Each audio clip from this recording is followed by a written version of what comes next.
moment idéal pour pouvoir intervenir et faire en sorte que quelque chose soit apporté pour la santé. Maintenant, quand ça remonte au niveau des parlementaires aussi, c'est un peu, là aussi, il faut qu'on ait des champions. Nous en avons qui interviennent, même s'ils sont dans d'autres commissions, mais il y a la commission casse, là-bas d'accord que les gens font le versement, que les gens discutent pour que cela soit pris en compte. Et Dr. Chimpal l'a si bien dit, il n'y a pas que le ministère de la Santé directement, il y a d'autres secteurs, il y a d'autres lignes où les gens peuvent apporter de l'appui. Donc, c'est à plusieurs niveaux, dans le niveau du processus, que cela est fait. Effectivement, ce que je voulais faire comme complément, je me dis que quand on met le plaidoyer, ce n'est pas se soumettre ou bien se ridiculiser ou bien faire cela. On fait le plaidoyer pour le changement politique. Et là, lorsque vous guettez, il y a des sujets, il y a des objectifs de plaidoyer. Et quand vous voyez que c'est déterminant, alors il y a un processus pour faire le plaidoyer, de telle sorte qu'on améliore. Voilà. Donc, par exemple, je prends le cas où les présidents se sont réunis, les chefs d'État, oui, Abuja. Mais chaque élément va domestiquer. Il va envoyer la décision prise chez moi, effectivement, il faut financer la santé, mais j'ai des priorités pour l'instant qui m'empêchent de le faire. Donc c'est là que ça donne le piment pour déployer. Et comment mener cette démarche-là? Ce n'est pas se ridiculiser, mais mener une démarche pour pouvoir atteindre l'objectif et la priorité. Il veut qu'il y ait un pourcentage assez élevé, alors on parle de pic. Comment vous allez faire de telle sorte que certaines personnes vont s'engager, comment on va expliquer et comment ça va arriver au sommet et être validé. S'il vous plaît, je ne comprends toujours pas. Je ne comprends pas parce que je ne comprends pas. Non, il a fini, je m'explique encore. Et je ne comprends pas parce que ce que tu es en train d'expliquer, vous m'expliquez comment est-ce qu'on fait le plaidoyer pour mettre des choses sur la santé. Mais la santé est différente du réseau. Le réseau est dans la santé. Je ne comprends pas. Est-ce que le plaidoyer qu'on fait, c'est pour la santé? Est-ce que le réseau signifie santé? Si c'est ça, là je suis d'accord. Moi j'ai pensé que la ministère de la santé ou la santé était à part et que le réseau venait pour appuyer. Et donc il y a une ligne qui s'appelait Abuja qui était liée au réseau. Mais si vous me dites que tout ce que vous faites c'est pour la santé, vous savez que le réseau est dans la santé. Là je vais plus rien à dire. Voilà, c'est tout. C'est toi qui as le représentant du ministère de la Santé. En fait, j'ai bien compris tout ce que vous avez expliqué et je vais madame. En fait, c'est qu'elle dit, c'est ce que je crois hier, j'avais posé la question. Les réseaux, les fédérations disposent de quels moyens, de quels leviers? Quels sont les outils? Quand vous partez, quand le réseau va faire nettoyer, quels outils, qu'est-ce qu'ils disposent? Parce que c'est ça, elle a souligné par exemple la déclaration d'Abuja. Mais encore fois, quelle stratégie pour convaincre celui qui est en face de décider, de dire oui, effectivement, voilà, on vous accorde des questions, on peut pas, mais voilà, on va offrir tel montant ou bien tel pourcentage. Donc pour moi, on doit pouvoir faire ressortir les outils, les mécanismes, la stratégie dont disposent le réseau. Parce qu'en suivant ce processus-là, il va sentir que le réseau a des activités, a plusieurs activités. Parce que quand la vie budgétaire doit commencer pour l'élaboration, c'est-à-dire que ce sont des réunions, des rencontres qu'il faut s'enchaîner. Et quand le réseau le réseau va pour les rencontres avec des institutions, donc on va avoir un cahier, un dossier, comme on dit, un dossier opérationnel. Voilà. Dans ce sujet-là, il y a quoi?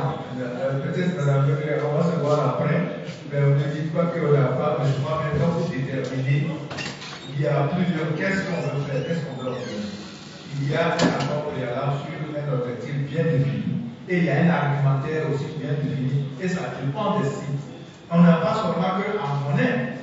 Par exemple, si quelque chose est mené pour anticiper, pour que le produit, pour que la santé Au lieu de dépenser l'argent, on économise.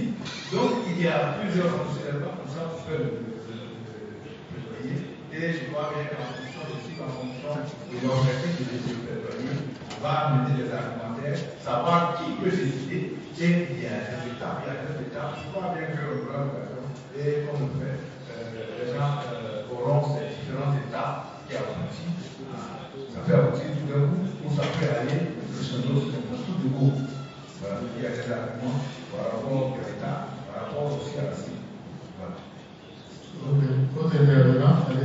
Merci, Monsieur le Président. Je pense que de part et d'autre, contribution ou d'apports des éléments supplémentaires.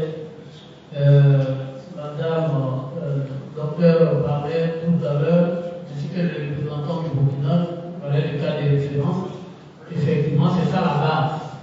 C'est-à-dire, c'est l'accord d'Abuja qui nous permet d'aller faire un plaidoyer pour dire que les chefs d'État ont décidé d'octroyer 15% du budget national au secteur de la santé.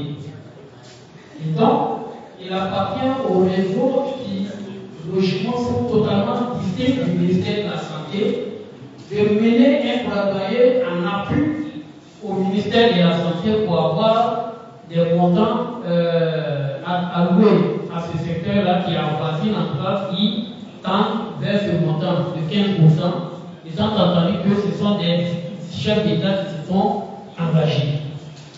Et je me rappelle que nous, dans le début, nous avons eu des échanges avec le ministère de la Santé, des Finances.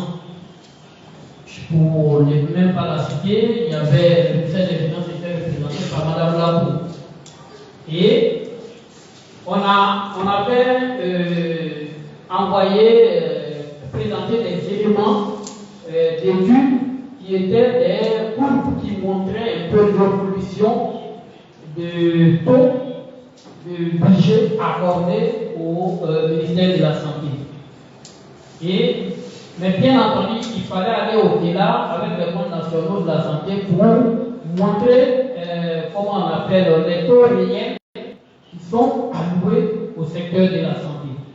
Mais on s'est vu rétorquer que, tous les pays de la CEDEAO n'ont pas les mêmes montants dans le budget.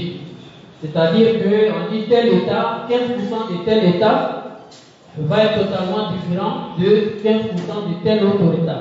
On nous a rétorqué cela.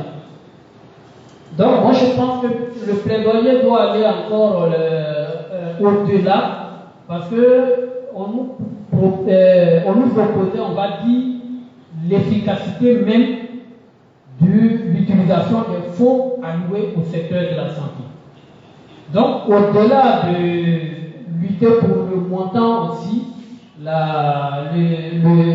taux de budget accordé au secteur de la santé, peut-être que notre plaidoyer aussi doit aller vers l'efficacité de l'utilisation des fonds, notamment dans la bonne répartition et même dans l'utilisation réelle à l'intérieur aussi du ministère pour pouvoir convaincre davantage le ministère des Finances qu'il y a une très bonne utilisation du peu qui est donné et qu'il faut augmenter.